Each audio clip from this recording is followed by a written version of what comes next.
I think you should start using Pat Martino's approach to soloing over a blues. Let's say we have a blues in F. Pat Martino would take that F7 and he would think about it as a C minor 6. So if you go up a fifth from the F, you have a C, so you form like a minor 6 chord, which is the equivalent to an F13 chord, but you think C minor. So instead of thinking F7 that goes to B flat 7, all of a sudden you're thinking C minor that goes to an F7 that goes to a B flat. Now, that's just a 2-5-1. So in a weird way, you're making that F, instead of thinking F7, B flat 7, you're thinking C minor 7, F7, B flat 7.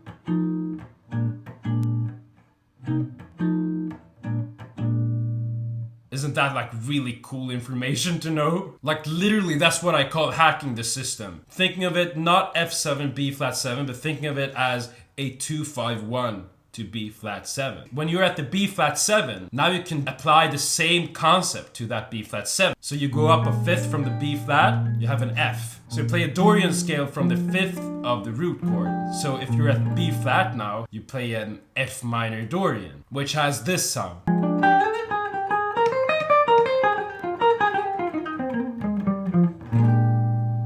So what we've said now is that for the first few bars, we just think of it as a long 2-5-1 to B flat 7. And then when we're at the B flat 7, we're thinking F minor Dorian. So you're doing that, and then after a while it goes to G minor, right? You're playing a 5 chord that goes into G minor, so D7 flat 9. So in terms of thinking of a jazz blues, we always have that turnaround which goes to a D7 and then takes us to the 2, so the G minor. So for the D7 chord, if we're thinking Pat Martino approach, you can do it in multiple ways in terms of making this like beneficial for you and like to apply something quick. At the D7, what Pat Martino does is he plays like this classic Charlie Parker diminished lick, which sounds like this.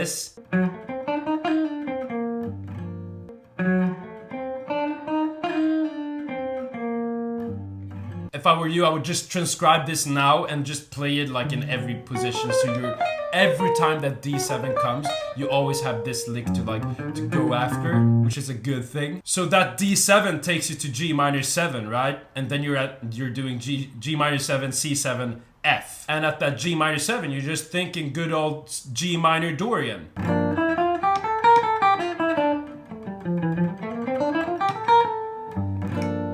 Which is nice because the G minor Dorian covers the C7 also. So you don't have to think G minor Dorian, C mixolydian. You just G minor Dorian, which then lands on a chord tone when you're back to the F, right? So G minor 7, C7, F major, G minor Dorian, F, and then you land on the 5th, 3rd, or whatever you like, but just the landing is like, that's the most important part of this. And when you've landed on that F, it's cool to play a 1-6-2-5, which then ends the chorus.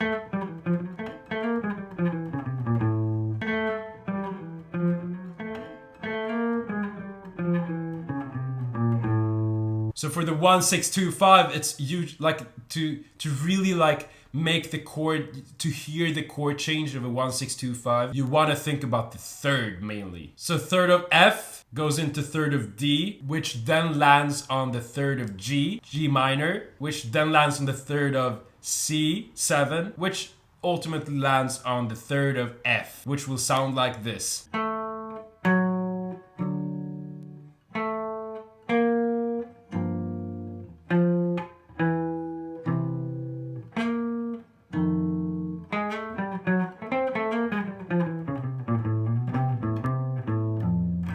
Don't ever underestimate the power of the 3rd. Like, that's really, if you want to make the changes, the 3rd.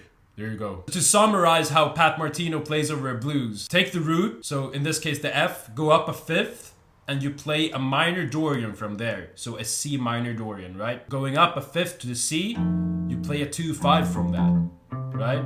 So you play a 2-5 starting on C minor, which goes to F7. Then B flat. On the 4 chord, the B flat 7, you're gonna do the same thing. You're gonna go up a 5th to the F and then play a Dorian scale from there. Dorian ideas. That's how Pat Martino thinks. Over the 5 chord, that takes you to the 2 chord, so in this case D7 that takes you to G minor, you're usually gonna wanna play a diminished lick like this, like a Charlie Parker diminished lick. That's what Pat Martino usually does. And then you play the Dorian, the G minor Dorian over the 2 chord, the G minor. You do that over the 2 and the 5. You play the G minor Dorian over G minor 7 and C7, which then takes you to the F7. And then you end it all with like a 1-6-2-5 lick. Start applying this now. And like, don't forget to like play the blues. Like you want to play the pentatonic, like the blues scale.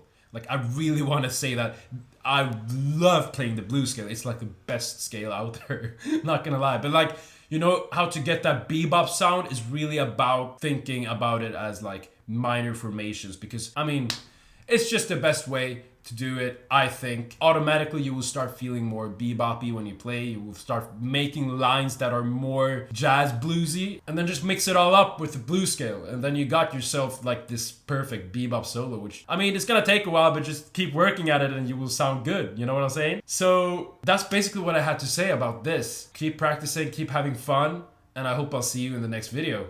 Bye bye.